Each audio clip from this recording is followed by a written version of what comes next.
नमस्कार साथियों, कैसे हैं आप सभी। स्वागत है आप सभी का तक्षशिला यूके में। मैं आशीष स्वागत करता हूं आप सभी का। देखिए, हमारी वीडियो बीपीडीओ के लिए स्पेशल क्लास चल रही है और ये केवल वीडियो बीपीडीओ के लिए नहीं है, बाकी आप वनडे कोई भी एग्ज़ाम करेंगे तो आप उसमें ये सब क्लास का फ़ायदा पाएंगे। ये सब क्लासेस आपके लिए अच्छी रहेंगी। हिंदी की क्लास मैंने शुरू कर दी है।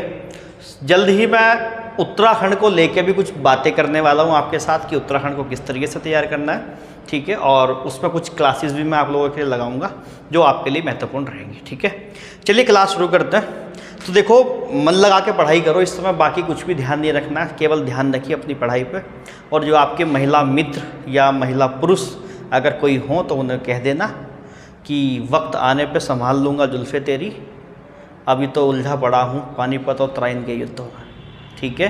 तो अभी वक्त का थोड़ा इंतज़ार करें, अभी समय है दनादन मेहनत करने की, उसके बाद परिणाम ही परिणाम, ठीक है। चलिए आज की क्लास शुरू करते हैं। और आज देखिए, मैं ज्योग्राफी में कोशिश करूंगा जो मानसून वाला पार्ट है उसे ख़त्म करवा दूं, ठीक है। बीच बीच में वो अटका पड़ा रहेगा तो वो ठीक नहीं रहेगा। तो चलिए, लास्ट क्लास में हम लोगों ने देखा था कि जो मानसून भारत में एंटर करता है वो दक्षिण पश्चिम से एंटर करता है, यानी कि एक तरीके से थोड़ा सा आप लोग ध्यान रखेंगे, ये वाली दिशा से हमने बताया था कि मानसून क्या करता है, एंटर करता है। देखो आ रहा ना चित्र, ठीक है। ये एंटर करता, यहाँ हमारा जो स्टेट है वो केरला है, ये हमारा तमिलनाडु हो जाएगा, ऊपर आंध्रा हो जाएगा और ये आपका कर्नाटका हो जाएगा, ठीक है।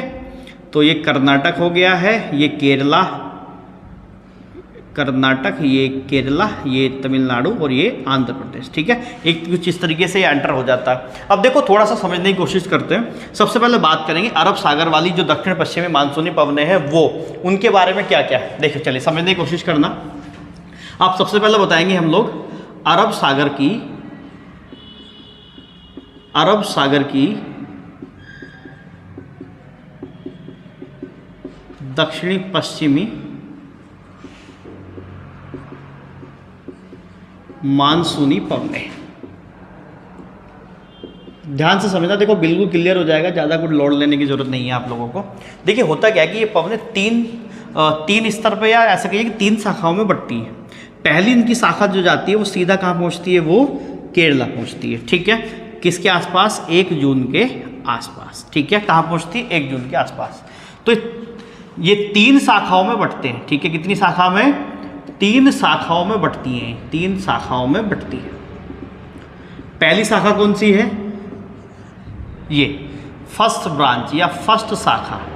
पहली शाखा कहाँ एंट्री करती है, ये केरल में एंट्री करती है, ठीक है। कहाँ पे एंट्री करती है, केरल में। तो अगर मैं आपसे ये कहूँ कि पहली मानसूनी बारिश, पहली मानसूनी बरसात हमारे यहाँ कहाँ होती है, वो केरला में होती है। ध्यान रखना, 1 जून के आसपास। और ये स्थल की बात कर रहा हूँ मैं, जो ज़मीन से जुड़ा हुआ हिस्सा हमारा।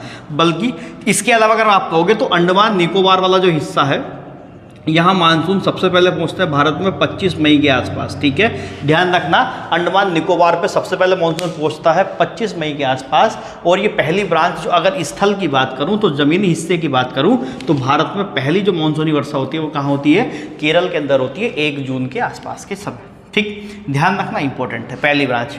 दूसरी बात आपको ध्यान रखना है, इस ब्रांच से तमिलनाडु और आंध्र प्रदेश के कुछ हिस्से में बारिश नहीं होती है, उसी को बोलते हैं छायावृष्टि क्षेत्र। छायावृष्टि क्षेत्र पेपर में बड़ा सवाल बनता है यहाँ से कि जो पहली मानसूनी शाखा होती है या अरब सागर की वाली जो शाखा होती है जो केरल में बरसात करवाती है, वो तमिलनाडु के कुछ हिस्से और आंध्र प्रदेश में बारिश नहीं करवा पाती। क्यों? क्योंकि ये क्या है, इसके छायावृष्टि क्षेत्र में। यानी कि एक मोटे स्तर पर आप समझ लीजिए कि अगर मैं कहूँ कि ये पहाड़ है तो जो बादल है, बादल वो पहाड़ को क्रॉस नहीं कर पाता है और पहाड़ के इसी कोने पे क्या कर लेता है, बरसात कर लेता है, समझ जाना। तो पहाड़ के पीछे का ये वाला हिस्सा, ये वाला इच्छा बारिश से अछूता रह जाता है, इसी को बोलते हैं छायावृष्टि क्षेत्र, ठीक है। छायावृष्टि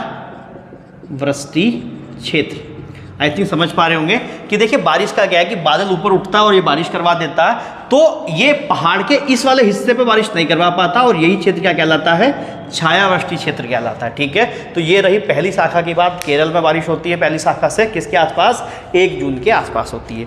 दूसरी शाखा की तरफ चलते हैं, चलिए थोड़ा सा देखते हैं। आइए, ये नोट कर लिया होगा आप लोगों ने, अच्छे से नोट्स बना लो मन लगा करके, ठीक है। देखो दूसरी शाखा की बात करता हूँ मैं। और ये मैप ड्रॉ करेंगे आप लोग साइड में, ठीक है, हाँ बिल्कुल साइड में ड्रॉ करना।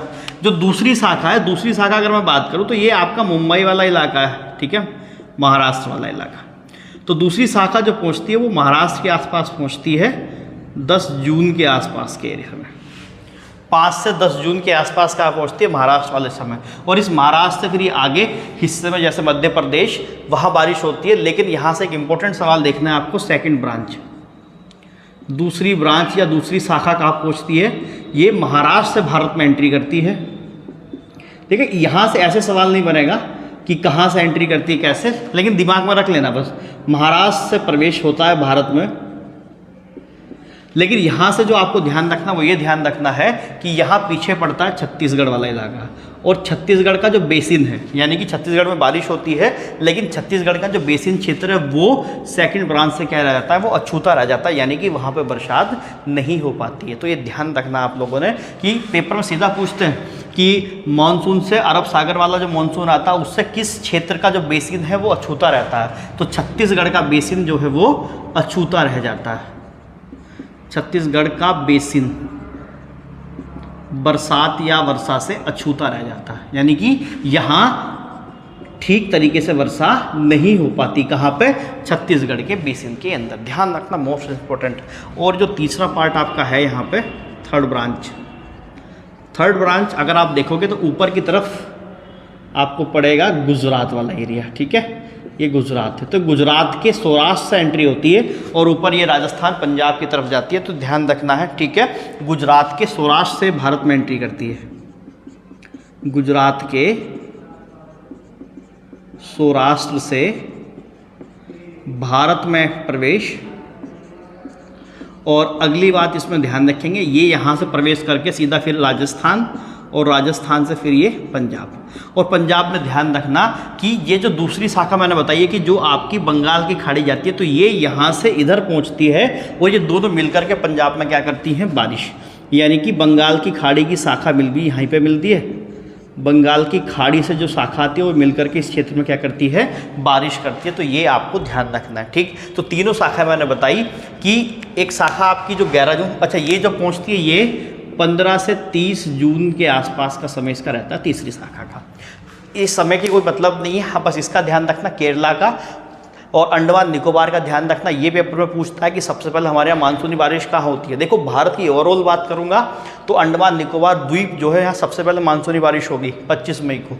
उसके बाद अगर स्थल की बात करेंगे तो बरसात कहाँ होगी, केरला में, ठीक। और केरला के साथ ही बनता है तमिलनाडु, आंध्र प्रदेश का वृष्टि छाया क्षेत्र, दूसरी शाखा महाराष्ट्र, जिससे छत्तीसगढ़ का बेसिन क्या रहता है, छोटा रहता है। तीसरा सवाल क्या है यहाँ से, थर्ड ब्रांच सौराष्ट्र से एंट्री करती है। और ये पेपर में पूछता है कि तीसरी ब्रांच के साथ मिलकर ये दोनों मिलकर के पंजाब वाला जो रीजन है उस रीजन में क्या करवाती है, बरसात करवाती है। तो ये तीनों बातें आपको ध्यान रखनी। अब अगला पार्ट में अगर मैं आपको दिखाऊँ, यही समझाता हूँ, देखिए। तो ये तो पार्ट हुआ अरब सागर वाला। अब बंगाल की खाड़ी के साथ क्या हो रहा है उससे थोड़ा सा ध्यान रखेंगे। देखो यही ब्रांच कहाँ जाती है, बंगाल की खाड़ी में जाती है। और बंगाल की खाड़ी अगर आप देखोगे तो समझिए इधर दिख रहा है यहाँ से, ठीक है। इसे दोबारा बनाना पड़ेगा मुझे मैप को ना, आप दोबारा बना सकते हैं या उसी को कर लेते हैं, ठीक है। ये देख लेना आप लोग, दोबारा बना देता हूँ मैप को, देखिए आप लोग। थोड़ा सा और इधर कर देता हूँ ताकि ठीक तरीके से हम लोग समझ पाए, है ना। देखो ये वाला हिस्सा जो है, अगर मैं आपसे बात करता हूँ तो एक मोटे तौर पे आप ज़्यादा कुछ लोड नहीं लेना इसमें, ठीक है। आप बना लेना जैसे भी आपका बनता है, ठीक। ये वाला हिस्सा देखो, यहाँ से जो दूसरी ब्रांच यानी बंगाल की खाड़ी वाली ब्रांच है, ये दो हिस्सों में टूटती है। पहला हिस्सा जो इसका है, वो पहला हिस्सा इसका ये है कि ये यहाँ से सीधी समानांतर जाती है और ये जो म्यांमार तट है यहाँ पे, इस म्यांमार तट से सीधी टकराती है जा करके, और यहाँ टकरा करके विक्षोभित होती है भारत की तरफ, और ये बांग्लादेश से पश्चिम बंगाल को होते हुए यहाँ पर बरसात करवाती है। ध्यान से समझ लो, ये शाखा, ये पहली शाखा है यहाँ पे। यानी कि दूसरा हमें जो देखना है वो क्या है, वो बंगाल की खाड़ी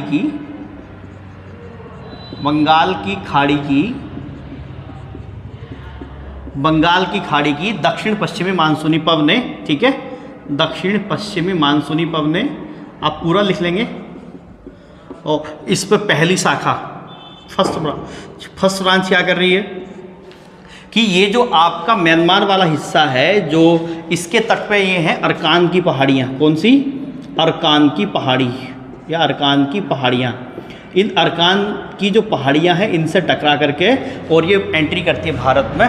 ठीक है, ध्यान रखना है कहाँ एंट्री करती है, भारत में एंट्री करती है। ठीक है, तो लिख सकते हैं आप लोग कि पहली ब्रांच क्या करती है, अरकान की पहाड़ी, जो कहाँ पे, म्यांमार में। अरकान की पहाड़ियाँ, अरकान की पहाड़ियों से टकरा कर भारत में प्रवेश।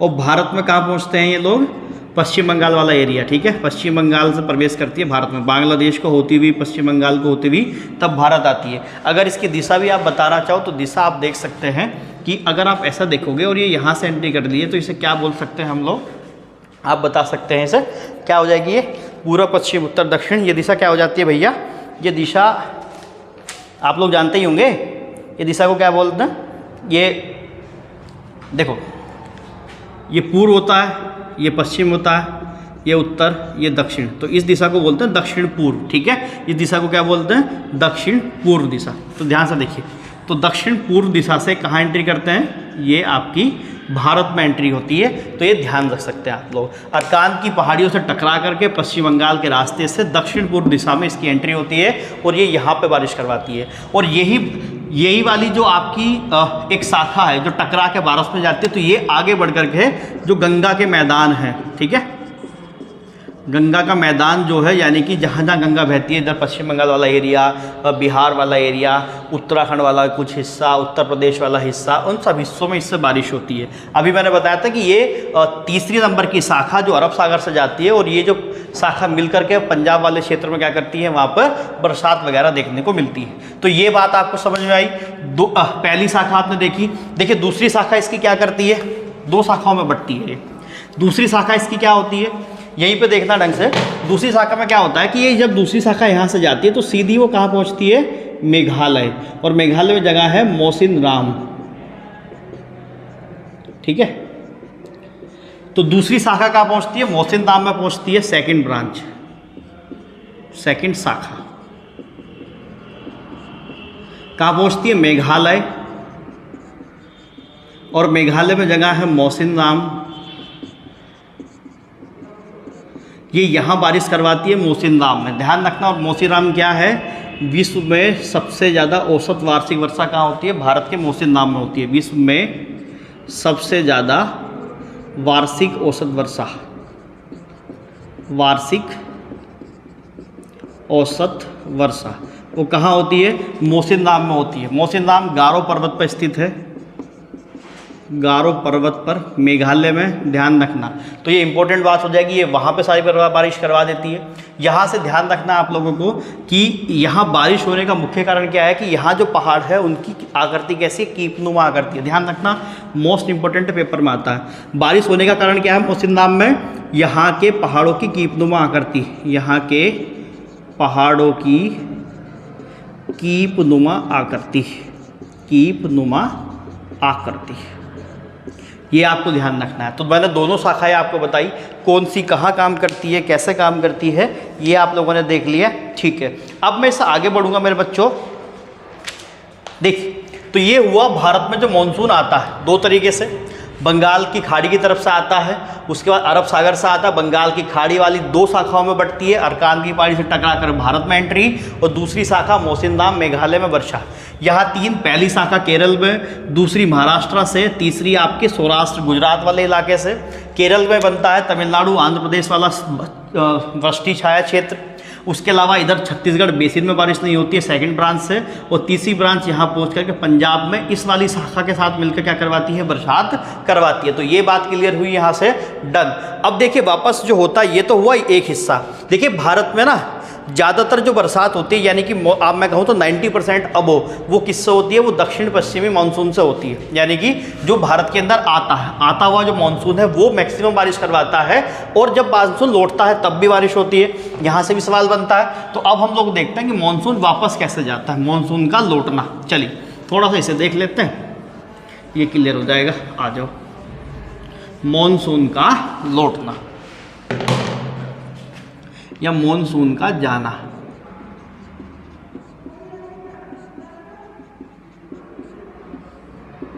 देखो इस दिशा को क्या बोलते हैं, उत्तर पूर्व बोल देंगे ना, ठीक है मेरे प्यारों, क्या बोल देंगे, उत्तर पूर्व। और देखिए मॉनसून जाता है उसके लिए सीधी इंपॉर्टेंट बात क्या है, उल्टा समय हो जाएगा। अगर आप देखोगे पृथ्वी, भूमध्य रेखा, कर्क रेखा, मकर रेखा, 21 जून के बाद सूरज अपनी स्थिति बदलता है और वो किधर को बढ़ता है, इधर को बढ़ता है, यानी कि मकर रेखा की तरफ बढ़ता है। जैसे जैसे समय गुजरता जाएगा इधर टेम्परेचर कम होता जाएगा और इधर टेम्परेचर इंक्रीज होता जाएगा, क्योंकि सूर्यदेव इधर जा रहे होते हैं। इसी की वजह से क्या होता है कि यहाँ प्रेशर बढ़ जाता है और यहाँ प्रेशर घट जाता है, ठीक। और मैंने आपको बताया था कि हमेशा जो हवा चलेंगी वो उच्च दाब से निम्न दाब की तरफ चलेंगी, यानी कि अब हवाएं कैसे चलेंगी, कर्क रेखा से भूमध्य रेखा की ओर, और बस हमारा काम हो गया। इसी से क्या होता है कि मानसून का लौटना का काम शुरू होता है, मानसून का लौटना शुरू होता है, ठीक है। ध्यान से समझो बात को। अब मानसून लौटता है उत्तर पूर्व दिशा से। ये छोटा सा भारत मैंने बनाया। अब देखो क्या होता है कि भारत में अगर आप देखोगे तो मानसून उत्तर पूर्व दिशा से लौटना शुरू करता है, उत्तर पूर्व दिशा से लौटता है, यानी कि कुछ ऐसे इस तरीके से वो मानसून लौटना शुरू करता है। यहाँ से ध्यान रखना है कि ये जो केरल वाला हिस्सा है वो, ये जो तमिलनाडु वाला हिस्सा है वो, और ये जो आपका आंध्रा वाला हिस्सा है वो। अब बेसिकली यहाँ बरसात का जो समय वो कहाँ पे है, वो आंध्र प्रदेश पे है। ये अक्टूबर के आसपास आंध्र प्रदेश में बरसात होगी और नवंबर दिसंबर के आसपास कहाँ बारिश होगी, ये तमिलनाडु के आसपास बारिश होगी। तो ये आपको ध्यान रखना है। यहाँ पे इम्पोर्टेंट बात क्या है, देखो मानसून का जाना शुरू होता है। देखिए यहाँ से इम्पोर्टेंट बात क्या है कि उत्तर पूर्व दिशा से लौटता है, सबसे पहली बात। दूसरी बात, यहाँ से जो बारिश होती है, बारिश में अक्टूबर के आसपास बारिश कहाँ होती है, वो आंध्र प्रदेश में होती है। दूसरी बात, नवंबर दिसंबर में जो बारिश होती है वो कहाँ होती है, वो तमिलनाडु में होती है।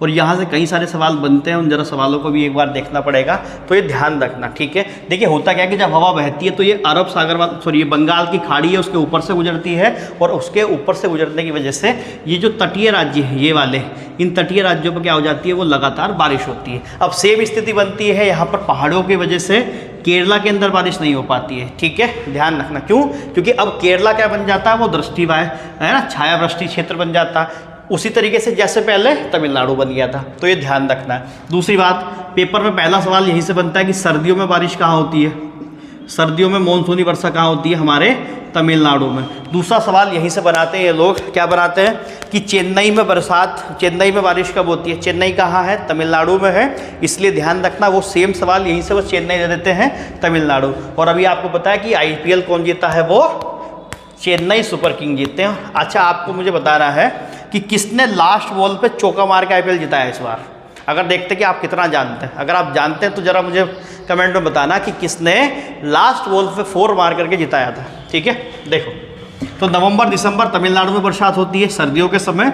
और देखिए यहाँ इस पूरे लौटते हुए मानसून की लगभग 50 से 60% बारिश अकेले कहाँ होती है, वो तमिलनाडु के अंदर होती है। तो ये आपको ध्यान रखना, मानसून का आना, मानसून का जाना, दोनों महत्वपूर्ण चीज़ें हैं, इसमें कुछ और चीज़ें नहीं बचती हैं, ठीक है। अच्छा देखो इसमें आपको एक चीज़ का और ध्यान रखना है बच्चे, वो ये है कि सवाल ये पूछा जाता है कि जब ये पहली शाखा केरल में एंट्री करती है तो ये तमिलनाडु खाली क्यों रह जाता है, तमिलनाडु शुष्क क्यों रह जाता है, तमिलनाडु बरसात क्यों नहीं कर पाता यहाँ पे। तो ध्यान रखना, पहली बात तो क्या है कि तमिलनाडु केरल वाले मानसून के क्या होता है, वृष्टि छाया क्षेत्र में होता है, ठीक है, वृष्टि छाया क्षेत्र में। अच्छा दूसरा सवाल ये होता है कि ये तो चलो ठीक है, केरल के तो वृष्टि छाया क्षेत्र में हो गया, लेकिन जो शाखा यहाँ से गुजरी थी, अरब सागर से बंगाल की खाड़ी से गुजरी थी, उससे भी बारिश नहीं हो पाई। तो ध्यान रखना यहाँ क्या होता है कि उससे बारिश ना होने का मेन मुद्दा ये है कि जो तमिलनाडु है वो ये है, और ये यहाँ से इसके समानांतर निकल जाती है, ठीक है, यानी कि इन सब पवनों के समानांतर होने की वजह से यहाँ पर बरसात नहीं हो पाती। तो ध्यान रखना, ये दोनों बातें आपके लिए महत्वपूर्ण हो सकती हैं और ये कुल मिलाकर के मानसून का फिनोमिना है। यहाँ पे एक फिनोमिना मुझे आपको और समझाना, वो है पश्चिमी विक्षोभ। कई बार पेपर में देखने को मिलता है। ठीक है, चलिए आइए थोड़ा सा समझते हैं पश्चिमी विक्षोभ क्या है। आपका वेस्टर्न डिस्टर्बेंस, पश्चिमी विक्षोभ, पश्चिमी विक्षोभ। देखिए इसे आप कैसे देखेंगे, मैं पहले बनाता हूं फिर आप बनाना है।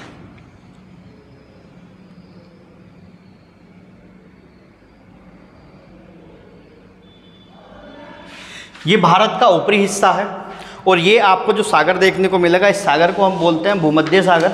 ठीक, तो ये भूमध्य सागर है और ये भारत का उत्तरी हिस्सा है। इसमें देखिए आपका इधर लद्दाख हो जाएगा, इधर पंजाब हो जाएगा। ठीक है, नीचे फिर हिमाचल हो जाएगा, इधर आपका पंजाब वाला एरिया है, फिर उत्तराखंड है, फिर हरियाणा है। ठीक है, इस तरीके से बना।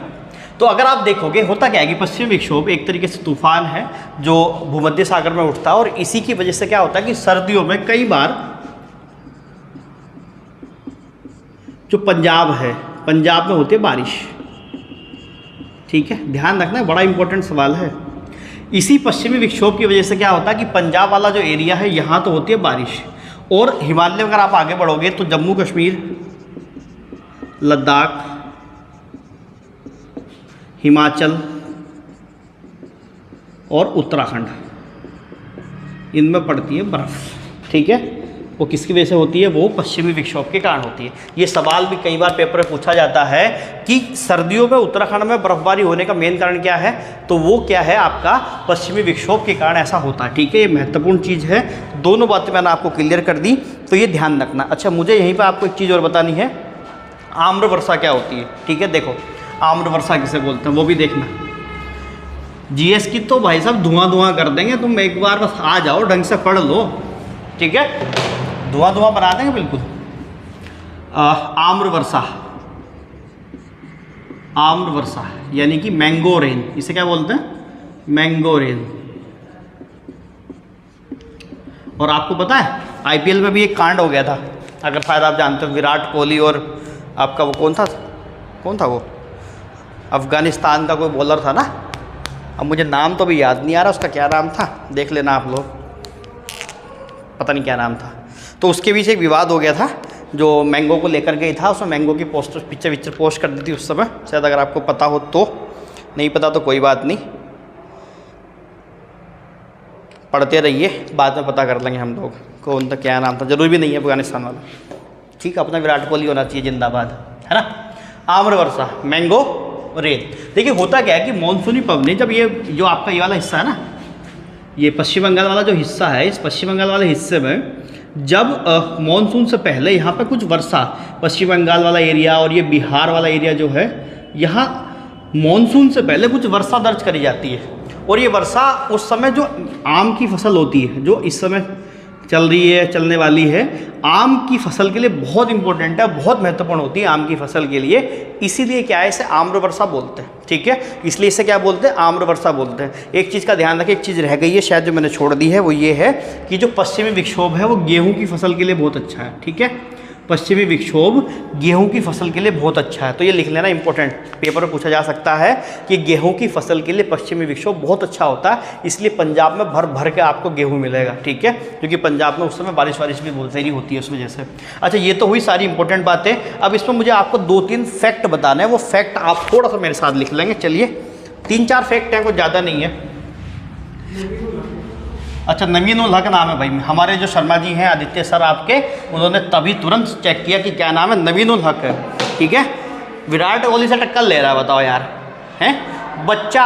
और वो मतलब इस बात का अंदाज़ा इसी चीज़ से लगाया जा सकता है कि जब वो मैच फीस कटी ना, तो भाई साहब विराट कोहली के तो कटे थे 1-1.5 लाख रुपये, 1-1.5 करोड़ रुपये, और भाई साहब के कटे थे कितने, 2.5 लाख रुपये। तो ये अंदाज़ा लगाया जा सकता है कि कौन कहाँ पे है, नवीन उल हक भाई साहब। ठीक है, देखो आपको इसमें पहली चीज़ बता रही है, फैक्ट लिखना, ऐसे नोट लगा के लिख देना, नोट लगा के ऐसे स्टार। पहला फैक्टर आप बताएंगे, भारत में जो औसत वार्षिक वर्षा है वो कितनी है, भारत में औसत वार्षिक वर्षा वो होती है बेटा 125 सेंटीमीटर। ठीक है। दूसरी बात, भारत के लगभग, अगला स्टार, भारत के लगभग 35% भूभाग पर 35 सेंटीमीटर से कम वर्षा होती है। ठीक है। दूसरा फैक्ट कि भारत के 35% भूभाग पर 35 सेंटीमीटर से कम वर्षा होती है। तीसरा, सबसे अधिक वर्षा हम किसे मानते हैं कि वर्षा बहुत ज़्यादा हो गई भाई, सबसे अधिक वर्षा मानी जाती है कि यदि किसी भूभाग पर 400 सेंटीमीटर से ज़्यादा हो जाए। ठीक है। और आपके लिए सवाल है, कमेंट में बताना, आप लोग उत्तराखंड पढ़ते ही होंगे, तैयारी कर रहे होंगे बड़े अच्छे तरीके से, कि उत्तराखंड में सबसे ज़्यादा वर्षा कहाँ होती है। ठीक है, बताना ज़रा मुझे। ठीक। दूसरी बात, सबसे कम वर्षा किसे माना जाता है, सबसे कम वर्षा, और ये पेपर में बहुत आता है भाई कि 20 सेंटीमीटर से कम वर्षा को क्या मानते हैं, कम वर्षा मानी जाती है। और ये भारत में 2 हिस्से, एक तो आपको लद्दाख, ये पेपर में बहुत आता है, पूछते हैं कि सबसे कम वर्षा कहाँ हो रही है, लद्दाख। और दूसरा इंपॉर्टेंट चीज़ क्या है, लाइट, दूसरी, 1 मिनट जरा होल्ड रखना भाई, मैं लाइट जलवा देता हूँ। 1 मिनट होल्ड रखना, होल्ड, बस होल्ड रखना, 1 मिनट होल्ड रखना। ठीक, आ गई लाइट। सबसे कम वर्षा 20 सेंटीमीटर कहाँ होती है, लद्दाख में। और दूसरा जो पश्चिमी राजस्थान वाला इलाका है उसमें, पश्चिमी राजस्थान। ठीक है, पश्चिमी राजस्थान वाला इलाका और लद्दाख वाला इलाका वहाँ होती है, ये आपको ध्यान रखना है। अच्छा, एक बात और आपको जो ध्यान रखनी है वो ये ध्यान रखनी है कि जिन एरियो में 100 सेंटीमीटर से अधिक बारिश होती है वो चावल की खेती के लिए बहुत अच्छे हैं। ठीक है, आप सभी जानते हैं चावल के लिए पानी ज़्यादा चाहिए, तो जिन क्षेत्रों में 100 सेंटीमीटर से ज़्यादा खेती होती है वो चावल के लिए अच्छे हैं, और 100 सेंटीमीटर से कम खेती, मतलब 100 सेंटीमीटर से कम वर्षा होगी तो वो गेहूं के लिए अच्छे। 2 चीज़ें ये ध्यान रखना। और भारत के जो पूर्वी हिस्सा, यानी कि भारत का ये वाला हिस्सा, पूर्वी हिस्से में वर्षा ज़्यादा होती है पश्चिमी हिस्से की तुलना में, ध्यान रखना, पूर्वी हिस्से में वर्षा ज़्यादा, पश्चिमी हिस्से में वर्षा कम। ठीक, तो कुल मिलाकर के इतनी ही बातें आज के लिए। ये रहा आपके लिए मॉनसून में इसके अलावा आपको कुछ नहीं देखना, आप बस जितना मैंने बताया उसे अच्छे से देख लेना। अगली क्लास जब हम लोग पढ़ेंगे तो मैं यही सोच रहा हूँ ना, आजकल की एक क्लास, जैसे पॉलिटी है तो पॉलिटी की एक क्लास 25-30 मिनट की बना दूँ, बीच में डबल ना करके एक करके बता देता हूँ। ठीक है, लेकिन चलेंगे इसी सीक्वेंस में, एक पॉलिटी, एक हिस्ट्री, एक ज्योग्राफी, है ना, अलग अलग तरीके से चलते जाएंगे। ठीक है, बाकी कमेंट में बता देना जो मैंने सवाल पूछे हैं 1-2 वो। दूसरी बात, कोई सजेशन आपका हो हमारे लिए, रीजनिंग की क्लास को लेकर के बता देना, और उत्तराखंड की क्लास के लिए भी बता देना। अगर आपको लगता है कि कुछ क्लास उत्तराखंड की भी लेके आऊँ तो मैं लेके आ जाऊँगा। ठीक है, कोई प्रॉब्लम वाली बात नहीं है। तीसरी बात इसमें आपका क्या है, सब्सक्राइबर चाहिए। ठीक है, 4000 फैमिली करनी है भाई, करनी है। मुझे पता है कि कुछ लोगों ने साथ दिया है, कुछ शायद थोड़ा सा लेट देंगे, लेकिन देंगे ज़रूर, तो कृपया करके वो लोग भी थोड़ा सा ध्यान रख लो भाई, है ना, कि थोड़ा हमें 4000 तक तो पहुंचना ही है। ठीक है, तो चलिए फिर मुलाकात होगी अगली क्लास में, तब तक के लिए बहुत बहुत धन्यवाद। जय हिंद।